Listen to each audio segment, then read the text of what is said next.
नमस्कार, आप देख रहे हैं शहरवासी का पुकार। मैं हूं इब्राहिम शेख। हमारे साथ मौजूद हैं आम आदमी पार्टी के फिरोज़ खान जी, जो कि एक अच्छे सोशल वर्कर हैं। जो बोरीवली के अंदर में जो कांड हुआ था, वहां पर जो नशेड़ियों के खिलाफ में आवाज़ उठाने वाले थे वो यही थे, जिसके बाद पुलिस हरकत में आई और वहां पर भी जो है हादसे हुए, पर इस तरह का हादसा नहीं था।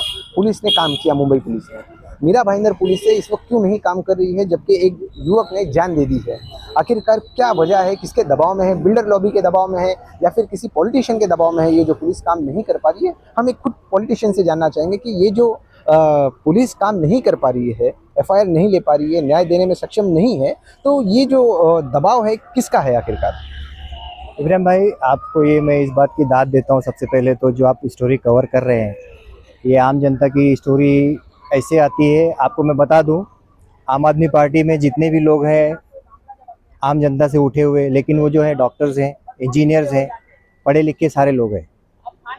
तो आपको मैं बता दूं, मुझे जैसे पता चला कि किसी 22 साल के किसी के घर के बच्चे की जान गई है बिल्डर लॉबी के नेग्लिजेंस की वजह से, तो मैं यहाँ पर आया हूँ देखने के लिए।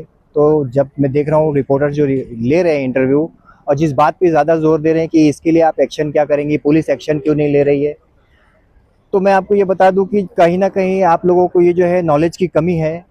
पुलिस पर एफआईआर जो लेने का दबाव बनाया जा रहा है, ये दबाव आपको जब पहली बार बगल की सोसाइटी में मैंने सुना 2-3 बार कंप्लेंट की है कि टावर क्रेन हमारे यहाँ से घूमती है।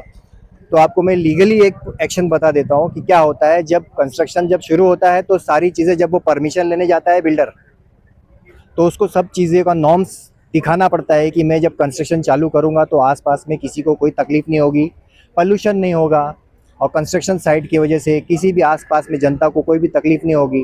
तो वो दिखाता है कि मैं मशीनरी कौन सी यूज़ करूँगा, उसके वाइब्रेशन कितने होंगे, उसका साउंड कितना होगा, उससे पॉल्यूशन कितना होगा, ये सारी चीज़ों का वो अपना एक राइटिंग में देता है, या जो भी कुछ एक MOU बोलते हैं उसको, साइन करके जब वो सरकार के पास से उसका परमिशन लेता है तो सरकार भी उसको चेक करती है, यहाँ ये सही है। मैं आपको एक छोटा सा एग्जांपल, बॉम्बे की तरफ आप जाएंगे तो चारों तरफ इतनी टावर्स है, लेकिन जब भी कभी भी टावर का काम होता है तो उसमें भी टावर क्रेन लगती है, नो डाउट।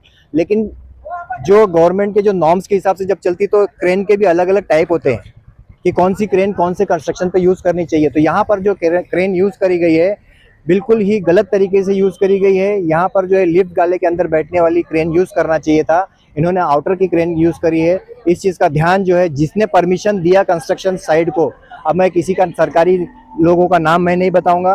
पुलिस तो यूं ही प्रशासन प्रेशर में आ जाती है जब कंप्लेंट कोई बड़ा हादसा होता है, तो इसमें पुलिस का कोई भी इसमें रोल ज़्यादा रहता नहीं है जब कंस्ट्रक्शन का परमिशन लेने जाते हैं। ठीक है, यहाँ से भी इनको NOC मिलती है, ऐसा कुछ नहीं है, और टाइम टू टाइम इन लोग भी जाते हैं साइड पे देखने के लिए कि कोई गलती तो नहीं हो रही है। तो आप समझ सकते हैं कि जो मैं बोलना चाहता हूँ ये, कि जो गलत तरीके से इन्होंने जो यूज़ किया है, परमिशन लिया है और गलत टूल्स का यूज़ किया है। देखिए, जब चारों लैपिंग क्रेन, एक लैपिंग क्रेन होती है, आपको पता होगा, लैपिंग क्रेन जो घूमती नहीं है, लंबी होती है, सामान उठाती, पीछे आती है अंदर, यानी कि ताकि वो आसपास के एनवायरनमेंट या आसपास के जो रेसिडेंशियल है उसके ऊपर से ना घूमे, तो पहले पीछे आती है और फिर आके वो काम करती है। दूसरी एक होती है सेंटर, जो लिफ्ट के अंदर से लगती है, वो उसका जो मास्ट रहता है वो सिर्फ बिल्डिंग के ऊपर ही घूमता है।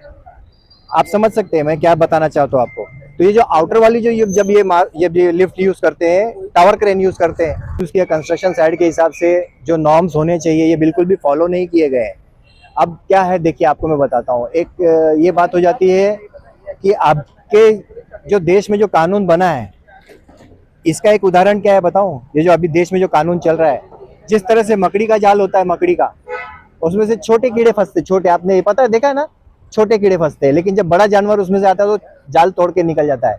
तो आज ये जो कानून व्यवस्था यहाँ पे देश में जो चल रही है, ये बिल्कुल उस मकड़ी के जाले की तरह चल रही है। आप समझ सकते हैं मैं क्या आपको इशारा कर रहा हूँ। तो आप किसी के ऊपर, पुलिस को, प्रशासन पर प्रेशर डाल के FIR कराना, ये कराना, आप सबसे पहले जिस बिल्डर लॉबी के, जो बिल्डर लॉबी ने कैसे परमिशन लिया और किसने उसको परमिशन दिया, क्या नॉर्म्स का ध्यान रखा। देखिए, कभी भी है ना, कंस्ट्रक्शन शुरू होता है तो वहाँ पर सबसे पहले सेफ्टी के लिए एक सेफ्टी डिपार्टमेंट बनाया जाता है। वो ध्यान रखती कि चारों तरफ नेट लगाया कि नहीं लगाया, ताकि आसपास आने वाले पेडेस्ट्रियन या रोड पर कोई पत्थर ना जाए, कोई कंकड़ ना गिरे। तो वो जो सेफ्टी डिपार्टमेंट जो बनाया जाता है, तो वो सेफ्टी डिपार्टमेंट ही पहले देखती है कि कहीं हमारे कंस्ट्रक्शन के आसपास के लोगों को तकलीफ तो नहीं होगी। हमारे टूल से उतना वाइब्रेशन तो नहीं होगा, उतना पोल्यूशन नहीं होगा। तो आपको मैं बता सकता हूँ ये सैया भय कोतवाल तो अब डर काहे का अंधाधुंध काम हो रहा है।